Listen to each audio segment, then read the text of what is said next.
Wasn't it Woody Hayes always said that team up to the north across the border? Matt McCoy is the sports director at 610 WTVN in Columbus. It's Michael Patrick Shields on radio stations across the state of Michigan. Thanks for being available, and Happy New Year, Matt.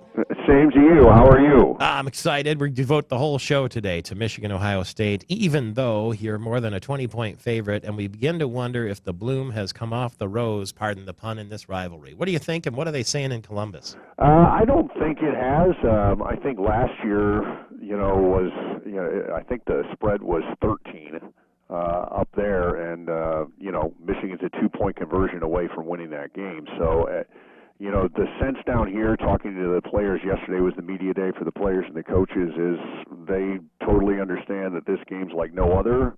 And, it's the oldest cliche in the books. Throw out the records, it doesn't matter. And they threw that out about 100 times yesterday.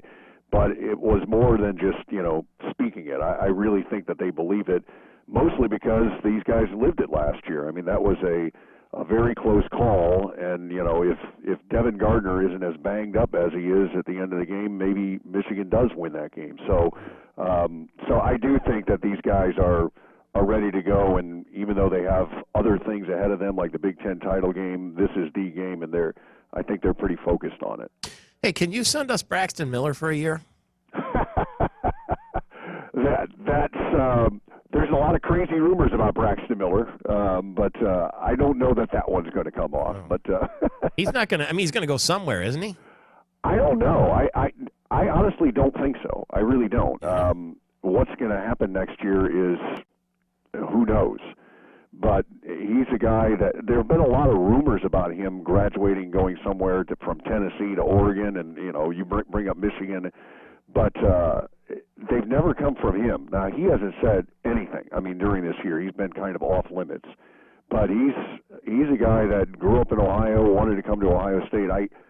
I suppose in this day and age, anything is possible, but I really don't think he's going to go anywhere, and it's just going to be a interesting quarterback situation. The other part of it, though, to be honest with you, is he going to come back healthy? I mean, that's a 9-month injury, and so he's probably going to miss spring ball.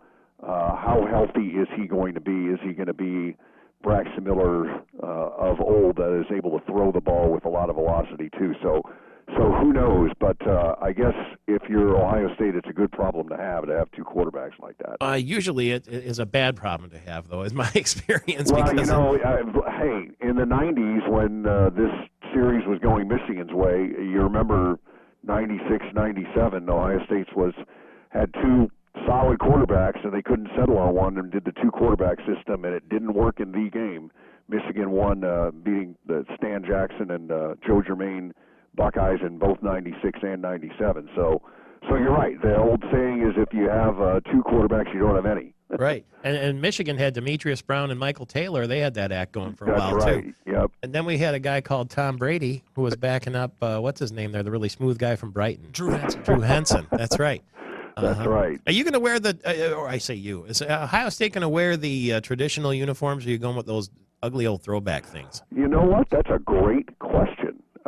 They've tended to go with the ugly old throwbacks, and I'm with you, by the way, on that. I just wear your uniform. They've tended to go to the ugly throwbacks in this game the last few years, whether it's been at home or on the road.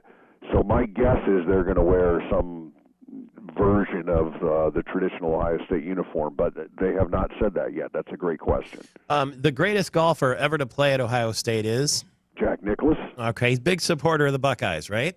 He is, although he's got a Nick O'Leary, his grandson plays tight end at Florida State, so he's a bit of a Seminole fan right now, too. Okay, you ready to be shocked? Okay. I just spoke with him about a year ago, and here's what Jack Nicklaus said on our airwaves. Oh, sure. Go Blue. I always root for Blue. I mean, I root for Blue 11 games a year, at Ohio State for 11 games a year, and hopefully you'll both come in undefeated. That's got to send shockwaves through Columbus.